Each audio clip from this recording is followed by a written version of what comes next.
ಇಂದಿನಿಂದ ದಕ್ಷಿಣ ಭಾರತದ ಕುಂಭಮೇಳದ ಸಂಭ್ರಮ ಶುರುವಾಗ್ತಾ ಇದೆ. ಮೈಸೂರಿನ ಟಿ ನರಸೀಪುರ ತ್ರಿವೇಣಿ ಸಂಗಮದಲ್ಲಿ ಕುಂಭಮೇಳ ಆರಂಭ ಆಗಿದೆ. ಆಲ್ರೆಡಿ ಮಧ್ಯಾಹ್ನ 12 ಗಂಟೆಯಿಂದ 1 ಗಂಟೆಯವರೆಗೆ ಋಷಭ ಲಗ್ನದಲ್ಲಿ ಪುಣ್ಯ ಸ್ನಾನಕ್ಕೆ ಮುಹೂರ್ತ ಕೊಡಲಾಗುತ್ತೆ. ಈಗಾಗಲೇ ಪೂಜಾ ಕೈಂಕರ್ಯಗಳು ಶುರುವಾಗಿದ್ದಾವೆ. 3 ದಿನವೂ ಕೂಡ ವಿವಿಧ ಧಾರ್ಮಿಕ ಮತ್ತು ಸಾಂಸ್ಕೃತಿಕ ಕಾರ್ಯಕ್ರಮಗಳು ನೆರವೇರುತ್ತೆ. ಕುಂಭಮೇಳದ ಧಾರ್ಮಿಕ ಕಾರ್ಯಕ್ರಮಕ್ಕಾಗಿ ವೇದಿಕೆ ನಿರ್ಮಾಣ ಮಾಡಲಾಗಿದೆ.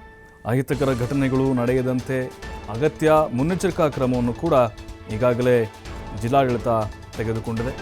ಪ್ರಯಾಗ್ರಾಜ್ಗೆ ಯಾರ್ಯಾರಿಗೆ ಹೋಗೋಕ್ಕಾಗಿಲ್ವೋ, ಯಾರೆಲ್ಲ ಕನಸು ಕಟ್ಕೊಂಡಿದ್ರು ಒಮ್ಮಾದರೂ ಕೂಡ ಪ್ರಯಾಗ್ರಾಜ್ಗೆ ಹೋಗಬೇಕು ನಾನು ಅಂಥೇಳಿ ಯಾರೂ ನೀವು ನಿರಾಸೆ ಆಗಬೇಕಾಗಿಲ್ಲ. ಕರ್ನಾಟಕದಲ್ಲಿ ತ್ರಿವೇಣಿ ಸಂಗಮ ಇದೆ. ದಕ್ಷಿಣ ಭಾರತದ ಕುಂಭಮೇಳ ನಡೀತಾ ಇದೆ. ಟಿ ನರಸೀಪುರದಲ್ಲಿ ತಿರುಮಕೂಡಲು ಅನ್ನುವಂಥ ಪ್ರದೇಶದಲ್ಲಿ ಅಲ್ಲಿ ಕಾವೇರಿ, ಕಪಿಲಾ ಮತ್ತು ಸ್ಫಟಿಕ ಸರೋವರದ ಮಹಾಸಂಗಮ ಆಗಿದೆ.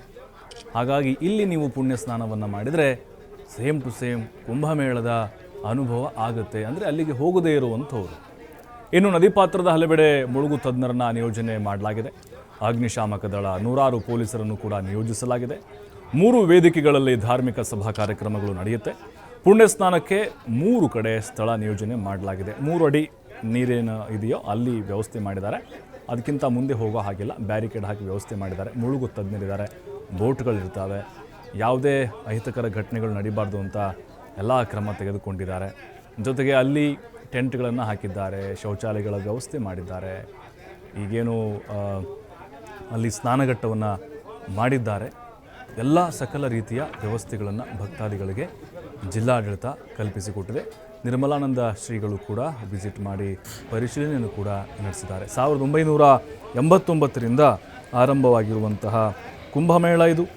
ಈ ಕುಂಭಮೇಳದಲ್ಲಿ ಲಕ್ಷಾಂತರ ಸಂಖ್ಯೆಯ ಭಕ್ತರು ಆಗಮಿಸುವಂತಹ ನಿರೀಕ್ಷೆ ಇದೆ. 2022ರಲ್ಲಿ ಆಗಬೇಕಾಗಿದ್ದು ಕೋವಿಡ್ ಇದ್ದಂಥ ಟೈಮ್ನಲ್ಲಿ ನೆರವೇರಿಸೋಕ್ಕಾಗಲಿಲ್ಲ. ಬಟ್ ಈಗ ಬಹಳ ಸಾಂಪ್ರದಾಯಿಕವಾಗಿ ವಿಜೃಂಭಣೆಯಿಂದ ನಡೆಸಲಾಗ್ತಾ ಇದೆ. ಅಂದರೆ ಈಗ ಕುಂಭಮೇಳ ನಡೀತಾ ಇದೆ. 6 ವರ್ಷಕ್ಕೊಮ್ಮೆ ನಡೆಯುವಂಥದ್ದು ಇದು. ಅಂದರೆ 3 ವರ್ಷಕ್ಕೆ ನಡೆಯುತ್ತೆ. ಕೋವಿಡ್ ಎಲ್ಲ ಆಗಿರಲಿಲ್ಲ, ಹಾಗಾಗಿ 6 ವರ್ಷದ ಮೇಲೆ ನಡೆದಿದೆ. ಅಗಸ್ತೇಶ್ವರ, ಗುಂಜ ನರಸಿಂಹಸ್ವಾಮಿ ಮತ್ತು ಭಿಕ್ಷೇಶ್ವರ ಸ್ವಾಮಿ ದೇವಾಲಯದ ಬಳಿ ಸ್ನಾನಘಟ್ಟವನ್ನು ಮಾಡಿದ್ದಾರೆ.